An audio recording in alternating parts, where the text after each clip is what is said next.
Hello, everyone. Welcome. Despite being in the worst timeline, it's really nice to see everyone's faces. My name is Ali. I'm the Vice President of SVDC. And tonight we have a really exciting agenda. Have a wonderful speaker with us tonight to talk about our options in a post-Roe v. Wade era. Take a couple moments to introduce her. So Sophia Yen, MD, MPH, is the CEO and co-founder of Pandia Health Birth Control Delivery. She has a passion for making women's lives easier, preventing unplanned pregnancies, and educating women about #periodsoptional. With more than 20 years of experience in medicine, she is board certified in adolescent medicine. She graduated with a BS from MIT, an MD from UCSF Medical School, and an MPH in UC Berkeley Maternal Child Health. She serves as a clinical associate professor of pediatrics in the Division of Adolescent Medicine at Stanford Medical School. She is a reproductive health specialist and co-founded 3 nonprofit organizations projects in her endeavors to improve the lives of women: the Silver Ribbon Campaign to Trust Women, sherose.org, the Full Campaign, Female Founded, Female Led, a B2C campaign to get customers to choose female founded, female led, and all things equal. She also happens to be a mother of 2 future sheroes and a wife of a feminist. We are very, very excited. And so I will pass the floor to Dr. Sophia Yen. Thank you so much for having me here today. As Ali mentioned, I'm going to cover birth control, emergency contraception, and medication abortion in the post-Roe world, or as I call it, Dr. Sophia Yen's 6 tips now that Roe is over. Maybe fewer than 6 tips, I think, I don't know, but I'm going to run through my slides. Ali, how much time do I have? Because I run yappy, so I just need to know when I need to cut. I think we have scheduled 20 minutes for the general presentation, and then we put aside about 20 minutes for questions. Awesome. All right. And feel free to, jump in with questions as I go along. I have ADHD, so it's fine if you have ADHD and people want to jump in, or you can throw it in the chat and we can address them later. So number 1 is make sure everybody you know and you share on every single social media source, PlanCpills.org. It is a nonprofit organization run and co-founded by my friend Francine Coito, and I believe she was the one that got emergency contraception either over the counter or at least pharmacists to prescribe emergency contraception. So she has had a passion for reproductive rights for 30, 40, 50 plus years.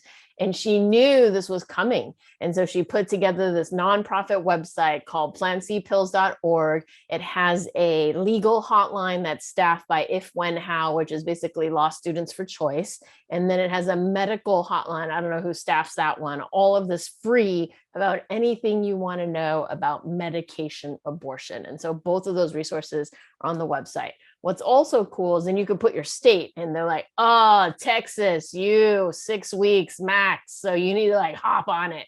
And then it'll give you all of the services that are available by telemedicine. It will give you trustworthy pharmacies because you may be buying from a pharmacy and you're like, is this real? Is this fake? Is someone trying to screw with me? But they've actually tested these pharmacies, made sure the medications were right at the time they tested it. Maybe these people have switched off. And then aid access is totally cool. If you don't know about Dr. Rebecca Gompertz, she started this thing called Women on Waves in Europe, where way back in people, she would take you on a boat out to international waters where no law reigns, perform an abortion, and then bring you back to your country that where it was against the law. And for the longest time, the United States was like, we need you, come here. And she's like, you have Roe v. Wade, you're fine. But I guess she figured out 2 years ago that stuff was going down the wrong way. And so she started a telemedicine company called Aid Access. And if you look at it, it's the cheapest option out there. It's $110. And there's these other pharmacies that are totally price gouging. I saw $450. But the thing is, it's coming from India. And the reason it's coming from India, where 95% of our generic drugs anyway come from in the United States. But because it's coming from India, it could take 14 to 21 days. And you only have until 11 to 12 weeks after the first day of your last period to take this medication and get it done. And if you're in Texas, legally, you can only do it up to 6 weeks after the first day of your last menstrual period. But what's cool here, you can see, is you can get pills now for future use. So $110, maybe one per dorm, one per, girlfriends gathering section, or just like we can swap it around on next door or something like that. $110, get it now. They can give you one with an expiration date 18 months from now. And you can take this. And the other tip is, if you go into the ER, there is no way to medically distinguish. There is no test whatsoever between a medication abortion or a miscarriage, is what we call in medicine, actually a spontaneous abortion. The only thing that would give you away is there's two different types of pills you take. One you take now, 4 pills you take in 24 to 48 hours, and you take it either in your cheek or you take it in your vagina. If you take it in your cheek, you give it 30 minutes to dissolve in your cheeks, and then you swallow whatever's left over. There's no evidence whatsoever. But if you put it in your vagina, stuff might be there in 30 minutes. And if you have complications and you end up in the ER and it's illegal in your state, then there will be stuff to find. So you might need to go with the original, which is in the cheeks. In the vagina has fewer nausea, that kind of side effects. So if you're in a good state, then go ahead, stick it in your vagina. But if you're in a bad state, don't do that. So this is really important. It's my Pandia public service announcement. I use all of my social media platforms, Facebook, Insta, whatever. I don't do TikTok, but I put everybody know about plancpills.org. So share that out there. Number 2, what if Roe fell? So the Center for Reproductive Rights, I used to serve on their board. I was privileged to do so. And they are the legal arm of the reproductive rights movement. They've had this website before Roe went away, and it was supposed to scare us, to wake us up. Don't let Roe go away. But Roe has now gone away. But the good news is they have a website. And so you can look up state by state. What are the laws in the state you're in? What are the laws in the state that your young person might be going to college, or your niece, your nephew, your grandchild? And my children have been explicitly forbidden to go to apply to any colleges that are in any of the red color states, because if they can't respect my daughter's right to bodily autonomy, my daughter's right to her own religion and to decide what happens, then my daughter's not going to their state. So they're going to miss out on a brilliant Asian American MIT grade programmer. So that's another thing we're doing with Turn Up. It's a nonprofit getting out the vote in high school and college students. We're going to have them write a petition to every state and to every college saying, I was going to apply to you, but too bad, you're missing out on my brains and you're missing out on my money. And then my dad threw in, which I love, that, well, then there will be no girls in any of these states or colleges. And so then the dudes won't want to go either for the heteros, because they won't get any sex if there's nobody of the opposite gender, if that's their thing. So I think these are some fun opportunities for some activism that we're going to be having throwing down. So if you know any high school, college students that want to sign that petition or get people registered to vote, check out Turn Up. It's a group out of Harvard. All right, and then know your birth control options. So this is a quick review of birth control.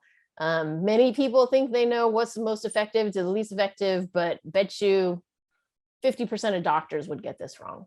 So name the top 10 birth control from most effective to least effective, excluding abstinence, because abstinence is either all or nothing. And they've actually shown that kids who take virginity pledges are twice as likely to have oral sex and like 4 times as likely to have anal sex. And when they do have sex, they're less likely to have a condom because they weren't supposed to be having sex. And so then they have more sexually transmitted infections, and that it only delays sex by 3 to 6 months, which is like no big deal. So the most effective is the implant. It beats vasectomy. And I'm like, that is crazy talk. And then the IUD with hormone beats tubal ligation. So that tells you how badly the body wants to get pregnant, that I could do snip, snip, take out 1 inch on each side and burn, and then you still get pregnant. That's like crazy talk. And then comes the IUD, then comes the shot, the ring, the patch, the pill, condoms, withdrawal, and then fertility awareness method. And here's the chart from the CDC showing the efficacy of all of those methods. know that there is now a 1-year ring, and you can just stick it up there, leave it for an entire year. And the benefit of that is the least times the pill is out of your body, or the least times you have to think about the pill, the patch, the ring, the more likely it's going to work for you. And that's why the ring is better than the patch, is better than the pill, because the ring you have to think about 13 times a year, the patch 52, and the pill 365 days a year. You can mess up on that sucker. But with the ring, you can just throw it up there, leave it for an entire year, not have any withdrawal bleeds, which are totally arbitrary. So you can choose how often you want to bleed on the pill, the patch, the ring. And the patch you can actually use up to 12 weeks at a time. Beyond that, then the estrogen builds up and you could have blood clots and it would be bad. So know that there's a new patch. As doctors, we used to be like, oh, the patch is bad, too much hormone, too high. And the old patch was Xulane and Ortho Evra, and it said it was 30 micrograms, but when you check the blood level, it was equivalent to a 50 microgram birth control pill. And most normal birth control pills are 30 micrograms. So this new one, which is called Twerla, and I don't know why I didn't write the name of it. Oh, I did here. Twerla is specifically designed to have the same amount as a 30 microgram birth control pill. So that is a good thing. The only negative on the patches is a body mass index of 30 or greater. They don't recommend it because it doesn't work as well, and there's a higher blood clot risk. This stuff is expensive, but thanks to Obama and Biden, who passed the Affordable Care Act, any FDA approved birth control method should be available with no copay, no deductible, AKA free. So thank you, Obama, Biden, if you have insurance. And then if you don't have insurance, the federal has an insurance, as long as your state didn't reject it, called Title 10 Family Planning. And here in California, it's called Family Pact. It covers up to 200% of the federal poverty level. And so if you don't have money and you want birth control, all methods are free. You paid nothing. It's a sliding scale. So if you make some money, they may make you pay something, but up to 200% of the federal poverty level, I believe, is free. And this is just a geek graph that I had to share with you. So this is the birth control pill estrogen level. It peaks and it goes down, and it peaks and it goes down, and it peaks and it goes down. This is the original patch, which, as you can tell, the area under this curve is a lot more than this peaking down, peaking down, peaking down. And so the new patch covers the same kind of area as the birth control pill. And it's actually the area of exposure that causes blood clots. So I just wanted to share that from the geek side. The 1-year ring, I talked about it. When I heard about it, I was like, this is amazing. This is going to destroy the IUD and the implant, because all of us doctors that don't know how to do the IUD or implant, or don't feel comfortable doing the IUD implant, the patient just sticks this up there. It doesn't matter how it is, as long as it's in the vagina delivering medicine, it's great. And it lasts for a year. The only negative is it has 13 micrograms of estrogen, which a lot of people like, ooh, I want the lowest estrogen possible. But as an adolescent medicine doctor, I want to share with you that you don't want 13 micrograms. You want 30 micrograms until you're 30. Once you're 30 or above, do whatever the heck you want. But until you're 30, we need that estrogen for your bone density. And so research has shown if you're under 30 on less than 30 micrograms of estrogen for the pill, then your bones are not going to be good. And so we're extrapolating. It'd be even, not good too if you're on the ring at 13 micrograms of estrogen. But this is a perfectly good method for those of us from age 30 to 50 that need to prevent unplanned pregnancy. But from 15 to 30, not such a great method. And over-the-counter birth control, this is the new hot topic. Make sure everybody knows that just because birth control pills are going over the counter, and this is a basic educational point, that not all birth control is the same. And so the one that's going over the counter is a progesterone only pill. Progesterone only pills are only good pretty much for breastfeeding women because they have no other option. If we give them an estrogen containing one, it shuts down the breast milk. And so not so good for a breastfeeding woman.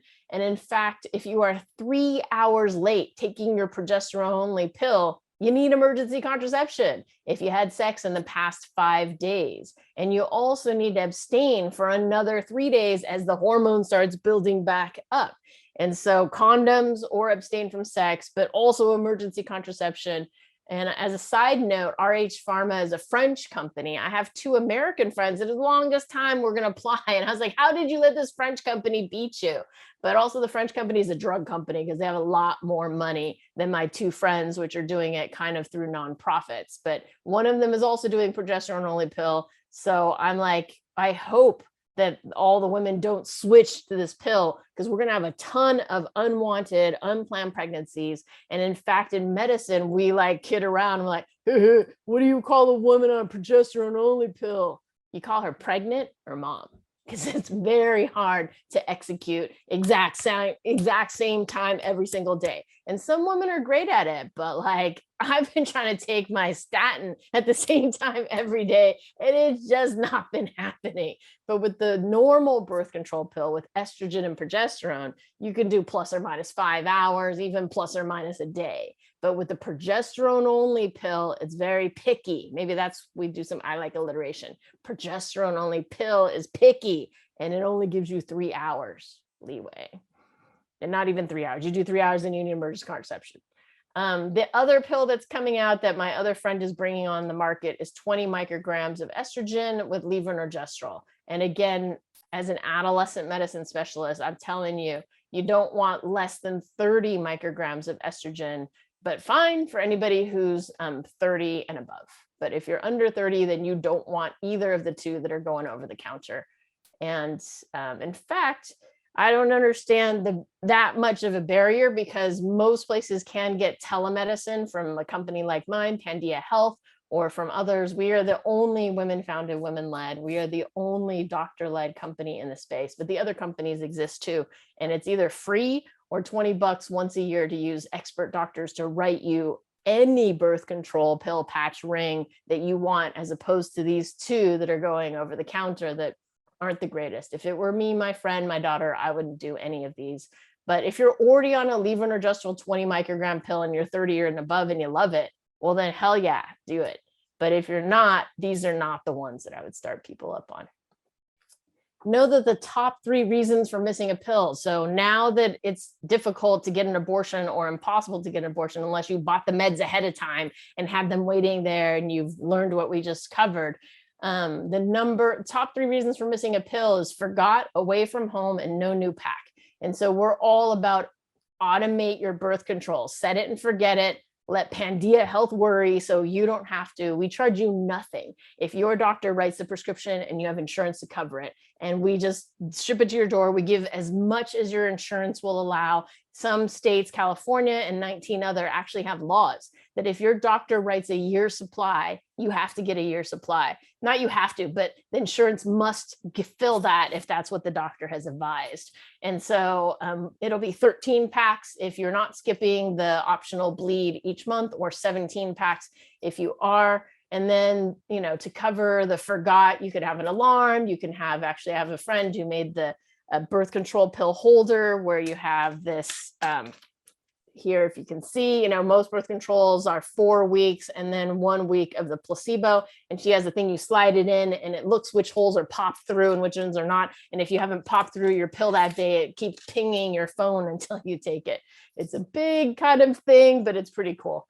So there's that. And then away from home, I always have an extra pack in my backpack, in my purse, in my overnight bag in case, because if I run out of pills when I'm in Vegas or Hawaii, where I'm going to enjoy myself, then, you know, not only am I enjoying myself, but I'm risking pregnancy, or I use my pills to avoid bleeding, and then I'll be bleeding at the beach when I don't want to be bleeding at the beach.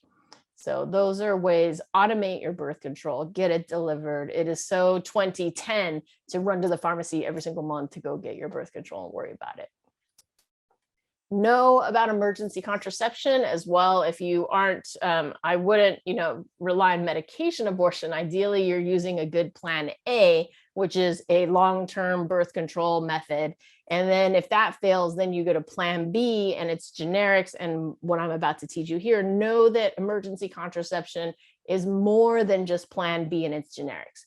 And in fact, Plan B and its generics is the third most effective option. So notice how there's a ton of different generics here. You don't have to get Plan B. If you go to Amazon, there's some crazy price gouging right now. Plan B, because it's the name brand, has always been ridiculous expensive at 60.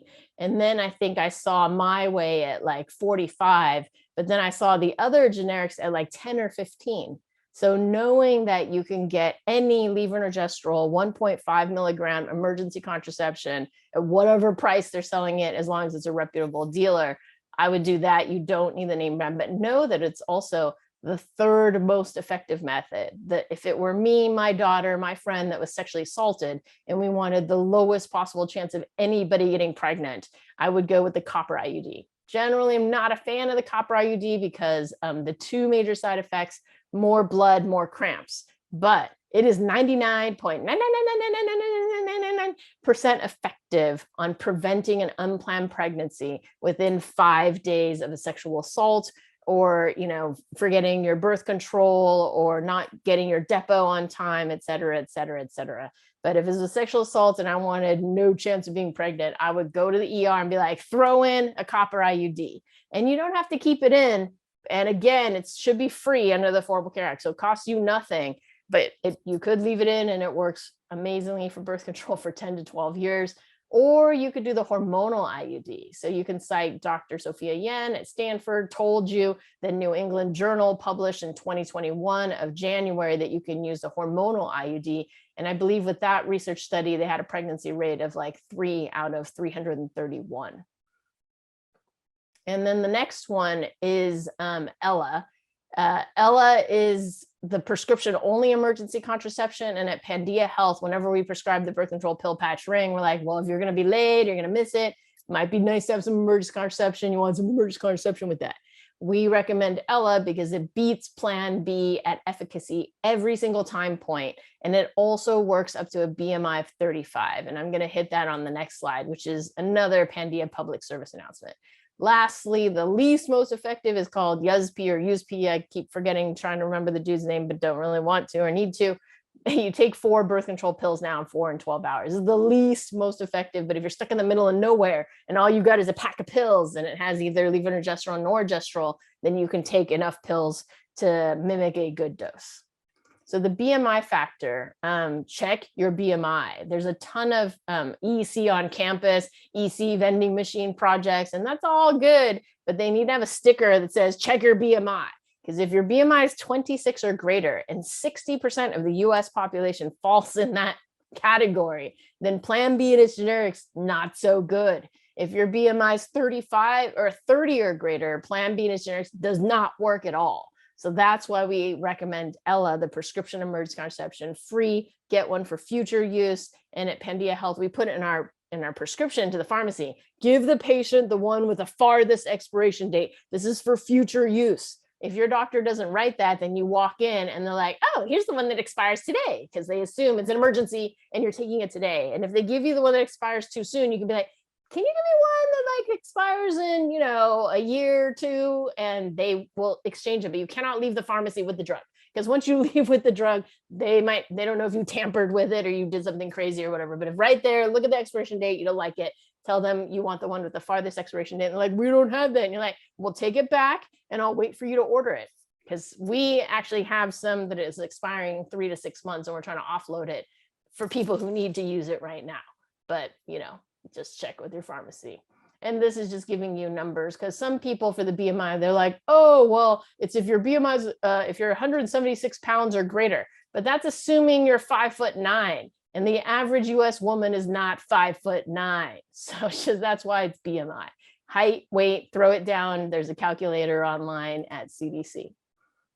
Ooh, I'm at time, but let me just quickly rush through.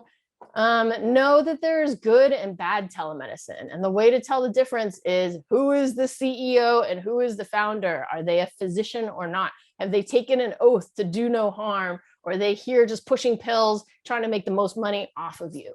Do they list their providers? This is the one that I find highly sketch. You go on their website and you don't know their first and last name. Like this one website was like, Hi, I'm Ginny and I'm the pharmacist. Well, Ginny, what's your last name? And why are you embarrassed to tell me that you work for this company? Give me your last name so I can look you up and make sure you're cool, legit, whatever. At Pandia Health, we list the first, the last name. They're all of our doctors are academic, where they've all went to school, what medical school they teach at, and why they're passionate about women's reproductive health. I cannot say the same about my competitors. And are they opt in or opt out? What I've seen really sketch is they're like, you would never go in a doctor's office and they're like, I'm writing you for female condoms and I'm going to bill it and ship it to your house unless you stop me. No, it's like, do you want some female condoms? And so a lot of these companies check if they're pushing female condoms, because personally, I've seen zero heterosexuals using female condoms. It's mainly used for men who have sex with men for anal sex, but they're shipping out a ton with their birth control pills because it's free, because they're billing your insurance. But that is not good for the healthcare system, because that money is being taken away that could be used for other people's birth control or for whatever health problem you may have in the future. And then are they experts in the field? I found it really interesting that one company did erectile dysfunction and they're like, oh, well, now we'll do birth control. And I was like, these are two totally different audiences. This is a urologist and this is a gynecologist. This is a 70-year-old dude who needs to get it up. And this is a 20 to 50-year-old woman who does not want to get pregnant. But they decided that, you could do one, you could do all. And then a way to sneak our way into other states, but also just a different way to look at birth control. It's not birth control, it's hormonal therapy to level the playing ground. And so I have a talk called Periods Optional.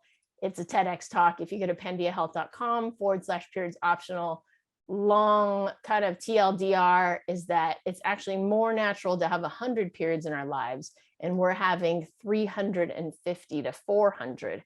And it results in increased risk of ovarian, endometrial, colorectal cancer, and it also wastes a lot of landfill. And then as a tiger Asian mom in Silicon Valley, I'm like, is your daughter gonna do better on the SAT, GMAT, GRE, LSAT, bleeding or not bleeding? Because my daughter's gonna crush all you because she won't have any chance of bleeding. Her choice, of course. If she does want to bleed, go for it. But if she doesn't want to bleed, she has that option to do so, and know that it is the #1 cause of missed work in school under the age of 25.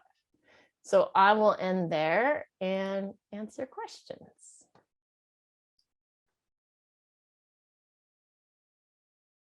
So someone asked that their significant other is taking anti-estrogen because of cancer.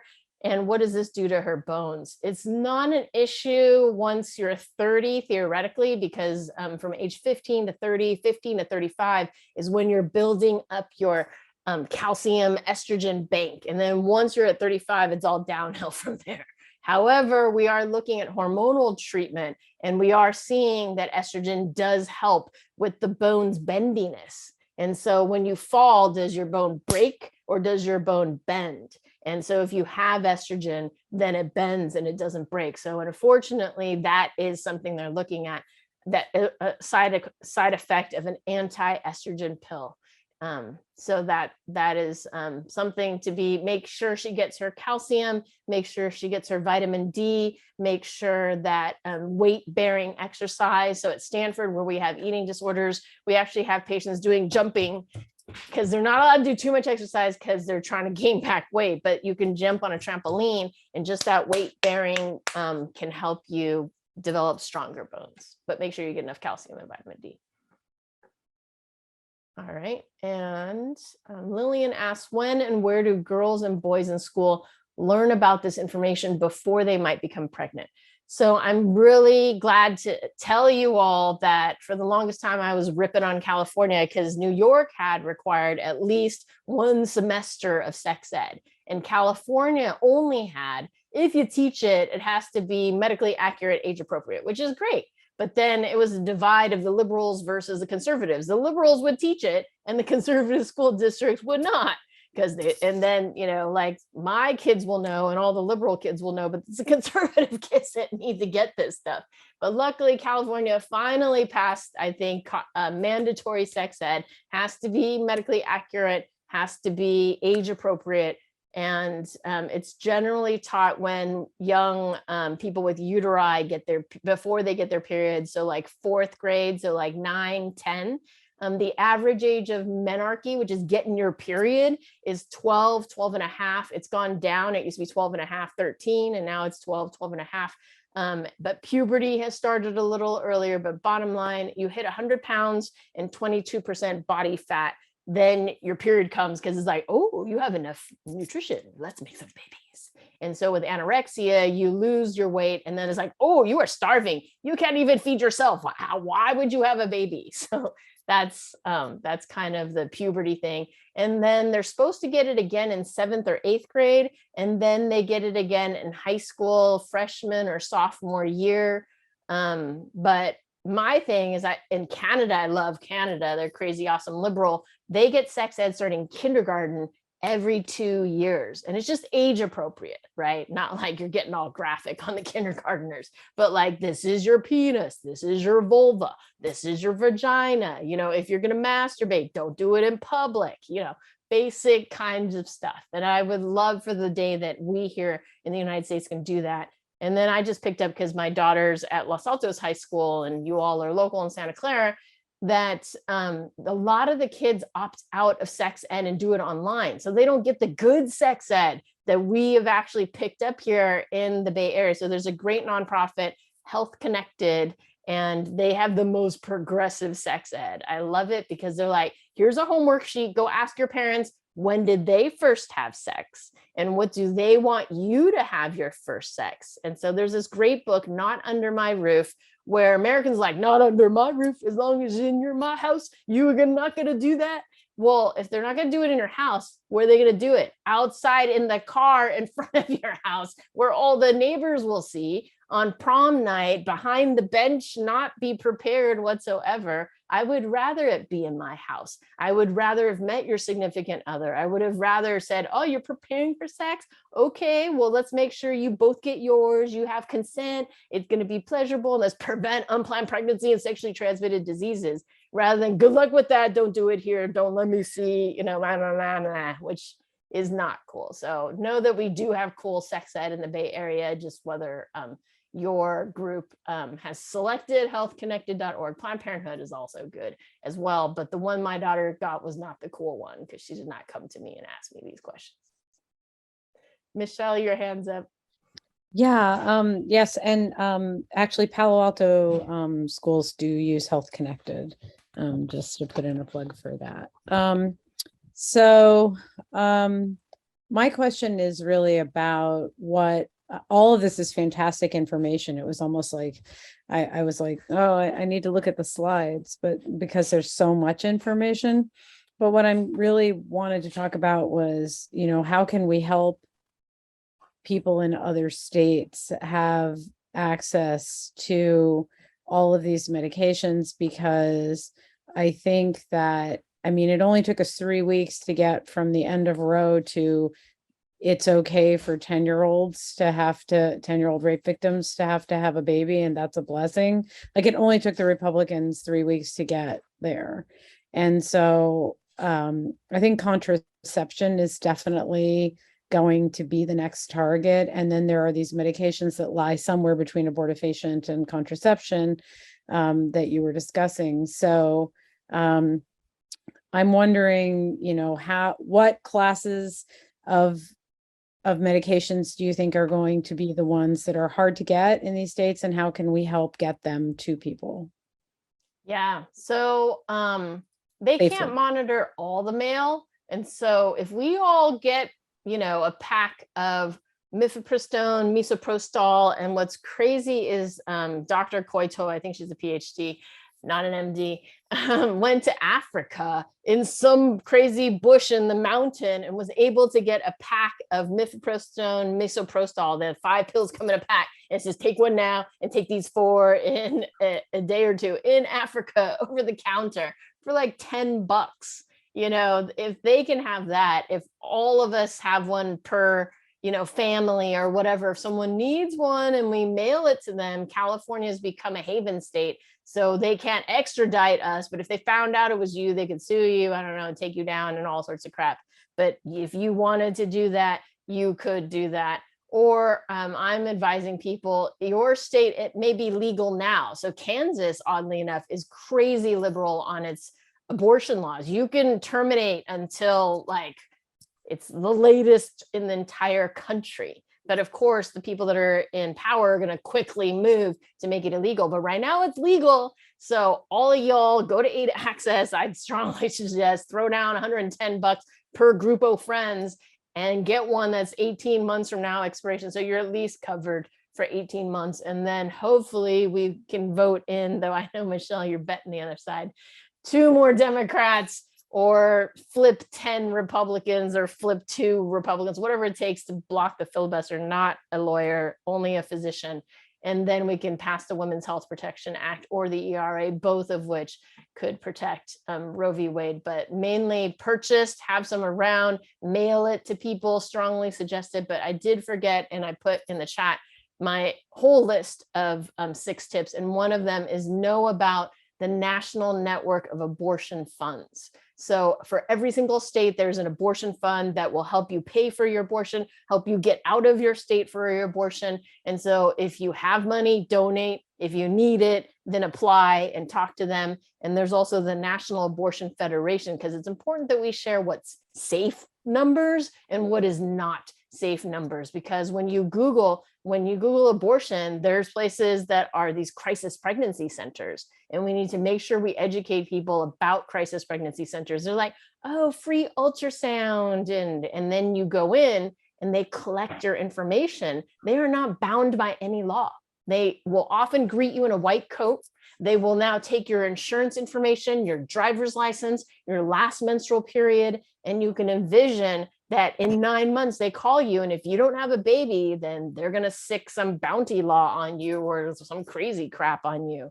So people need to beware, because there are actually more crisis pregnancy centers than there are abortion clinics that provide abortion. I don't The understand. other side has funded it. I don't understand what that is. What is a what are you? Crisis. Yeah, explain to me that if someone is pregnant and they're desperate and they call a crisis pregnancy center, what are they getting? I mean, what are they Yeah. when you A bounty? crisis pregnancy center is generally religious, and they generally will lie to you about abortion. They've actually filmed them. They've put cameras and they've gone in there with somebody else's positive pregnancy and poured the urine so that they had a positive pregnancy test. And they say that if you get an abortion, you will become sterile, you will become a drug addict, you will want to kill yourself.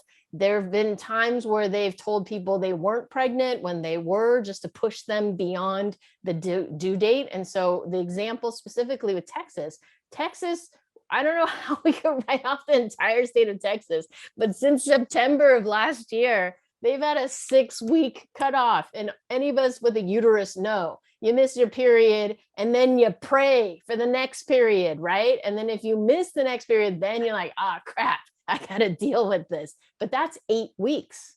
Texas's law is nothing after 6 weeks. So if you miss that first period, you need to get into the clinic and book it before 6 weeks. They have people come in at 6 weeks and like, sorry, because we don't have time or facility to do it today. We could do it tomorrow, but tomorrow will be 6+ a day. And so the number of, this affects us in California. The need for abortion in SoCal has gone up 300%. Same for our birth control company. Luckily, we've had our numbers go up 300% since Roe v. Wade. We did see a dip on 4th of July because people were out partying, but since then we've had a lot of people coming to us for birth control. And even New York is like, really? I thought New York was saturated with my competitors, or just they should get their stuff together. But there tells you the market is still big and still huge and still potential. But Google Crisis Pregnancy Center on YouTube, and you'll see the expose by the Feminist Majority Foundation. And they, nobody there is generally medically anything. And I know, unfortunately, one of the local physicians was affiliated with it. And I was like, don't you know that these places lie to people about abortion? And he's very supportive of birth control. He's been very supportive of me. But he had affiliated himself with this crisis pregnancy center because I guess he's personally anti-abortion, but they don't do it in a fair way at all. They are just lying to people. They do give sometimes free clothing, free diapers, and I love that. But they're usually right across from Planned Parenthood, and sometimes they call themselves Planned Parenthood or just a very, very close name, or pregnancy clinic or women's health clinic. They've gotten very creative with their names, and we have to watch Google, because if somebody Googles abortion clinic, they want an abortion. They don't want somebody to lie to them. They don't want somebody to give them a free ultrasound and convince them otherwise. And I think the New York Times also had an article on a young woman who went to a crisis pregnancy center with her mother, and they were collecting all sorts of information on her and talked her, or just switched her the other way. It was all sorts of. So yeah, that I need to add to my Twitter thread. So I dropped my Twitter thread, I dropped my Facebook post and LinkedIn post on Dr. Yen's 5 or 6 tips, but I need to add, watch out for crisis pregnancy centers. Thank you. Mm-hmm. And thanks, Michelle, for bringing that up and making sure I cover National Abortion Federation, National Network of Abortion Funds. Know that Planned Parenthood's amazing, but I think 60% of abortions are performed by independent abortion clinics, and they could use your help. They could use your support. And I'm actually wearing a t-shirt from Lady Parts Justice, who renamed themselves Abortion AF. AF stands for Action Front. And they just did an abortion activism training yesterday, but they go out and support all these independent, they call themselves like the USO for independent abortion clinics. They bring food, they bring entertainment, they help clean up, and they counter protest. So it's founded by Liz Winstead, the co-founder of The Daily Show. So she brings comedy to everything, which I love. And they have a feminist buzzkill podcast every Friday. Doctor, what amazes me, I'll show you my face because I didn't curl my hair right. Anyway, what amazes me is how many famous people and movie stars and people you would think, know their stuff have had 1, 2, 3 abortions. And now they come out and they say, we support the feminist movement and the right to have an abortion.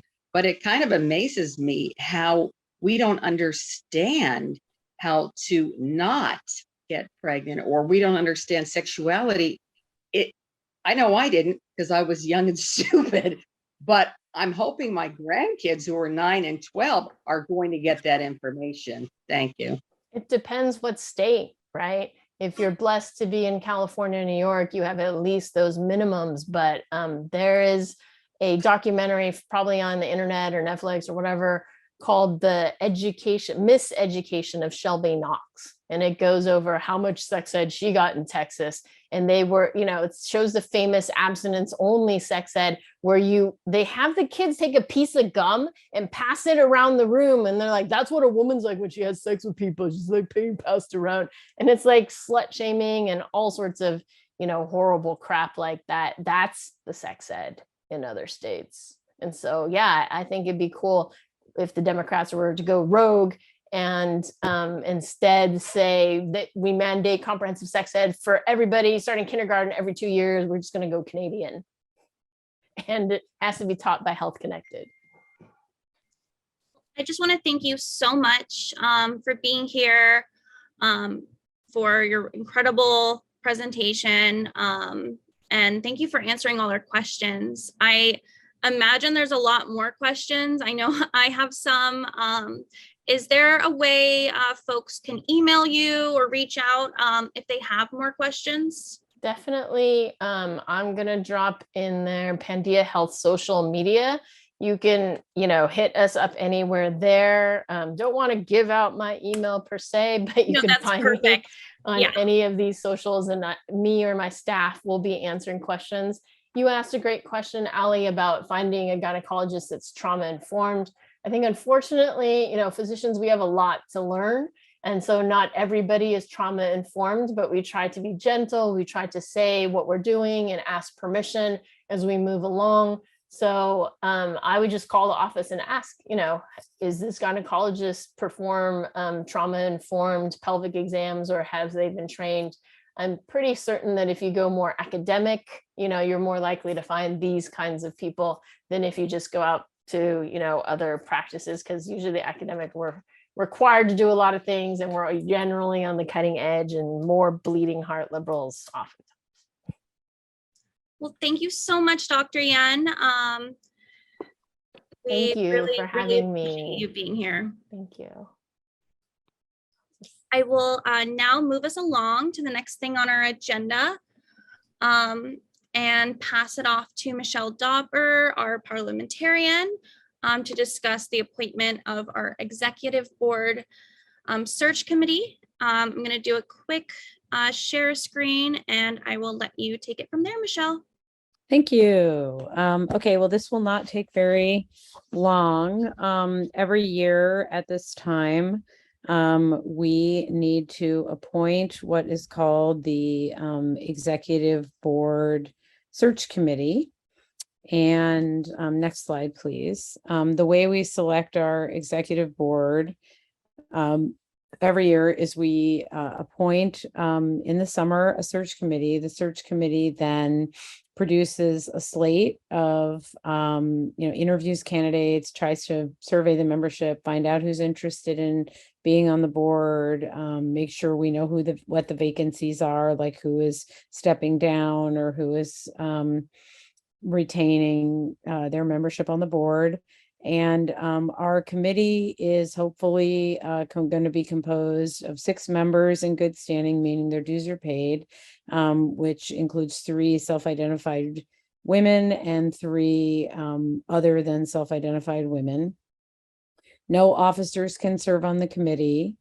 And committee members can run for at-large board seats, but not for officer positions. And so at this meeting, it would normally be the president, but today it's going to be the vice president, Ali, calling for volunteers to serve on this committee. If we get more than 6 members volunteering, then they'll be selected by a random drawing, meeting the gender composition requirement. Then the committee members are approved by the majority vote at the general meeting. I'm not sure if we have a quorum today for that vote or not. I hope we do.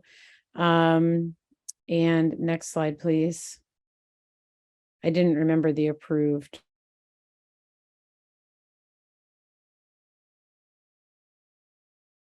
At the meeting, but I guess they will be. Go on to constitute itself, elect a chairperson, invite members from historically excluded groups to apply for any open positions on the board, and will report out the slate recommendation at the September general meeting.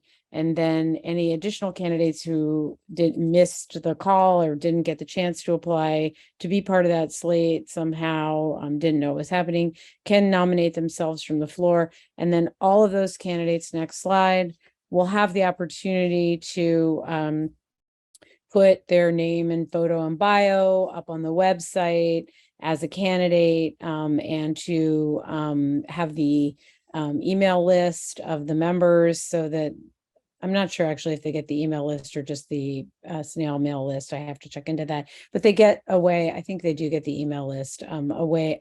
Honestly, I can't remember. We had a lot of debate over that point because people didn't want their email given out. So I'll have to get back to you about that, but they get some way of communicating with and contacting members to ask for their vote. And then we hold the election at the November general meeting.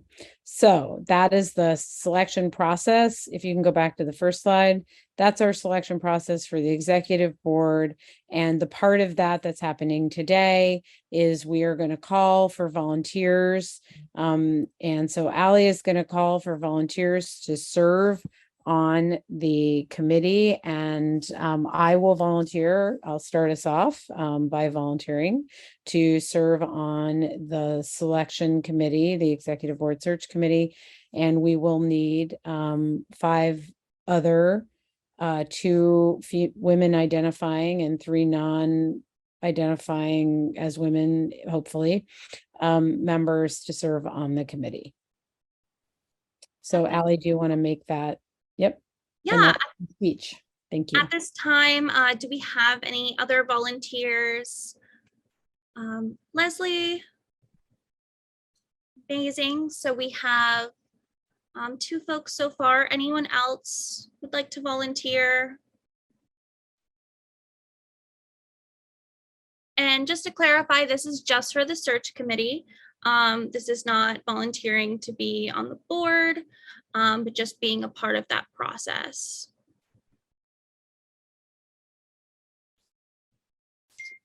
Any other volunteers? We can certainly circle back around over email. I know a lot of our members are out tonight, so when we kind of circulate the recording, we can also circulate this ask and go from there. Correct. Yeah. I mean, I think one of the problems is that we have not historically even had a July meeting, because we have historically had a picnic for the July meeting, and July has been a bad month to have meetings for this club. So I think we can circulate this to the club, as you said, via email, and I'm sure we'll get 4 more volunteers. Before I bring us to a close, does anyone have any quick questions on the process that we could answer today?